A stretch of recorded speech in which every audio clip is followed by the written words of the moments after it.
So something that's been on my mind lately is the way that we don't consider the caregiver, especially when it's a family member of someone who's been diagnosed with a serious illness, like cancer. And your life changes in an instant when someone you love is diagnosed with a serious illness. Suddenly, you're no longer just a husband or a wife or a daughter or son. You become a caregiver. And that makes you start to think about questions that you never, or no one ever really prepares you for. Sadly, I've had the privilege of being the caregiver to many of my family members who found themselves in a situation where they were critically ill. And the questions that I found myself asking time and time again was, what can I do to make this journey easier for them? Why did this happen to them? And how will things change? And I know that for every family, the journey is unique. But 3 emotional experiences that seem to surface again and again is giving, guilt, and grief. For the theme of giving, it starts with the question, what can I do to make their journey easier? And naturally, we give what we can. We give money towards treatment. We give our time by rearranging our schedules. We give our attention. We give our energy. We give our presence. And maybe the best thing that we give is, or the greatest thing that we give, is our emotional strength. We try not to let our loved ones see how frightened or heartbroken we are because we want to be their source of comfort. And as the illness progresses, we give more and more of ourselves. And sometimes we continue giving so much that we don't stop to think, how much is left, or what can we still give? Yeah. And then on the point of guilt, I think that starts with the question of why did this happen?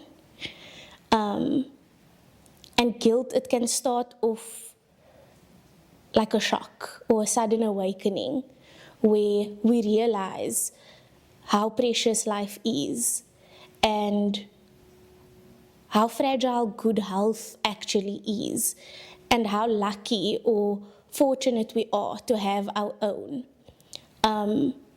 But as that illness progresses, our guilt begins to change. And that's because caring for someone is mentally, emotionally, and physically exhausting.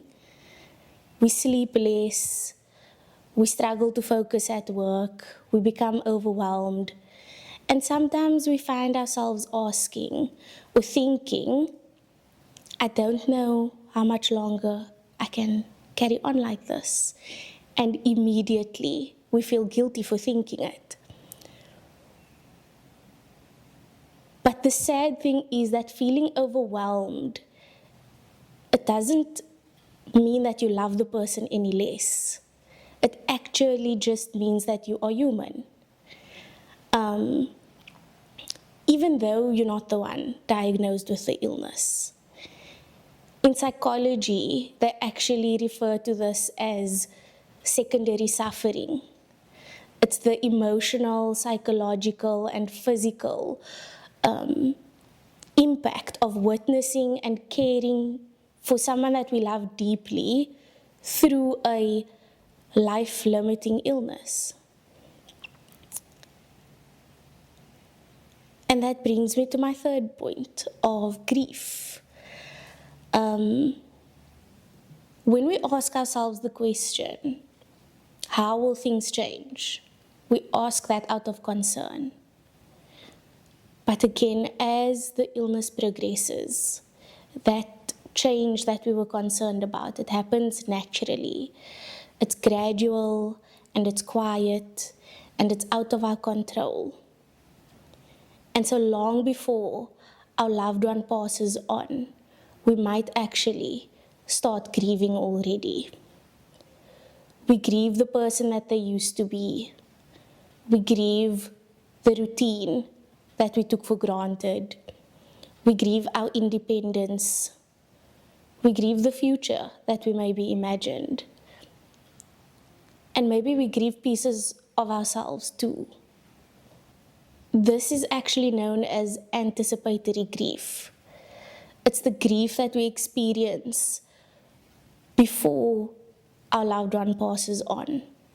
And it's through witnessing the many losses that serious illness brings. Because grief doesn't have to start at goodbye. Sometimes it starts with changes.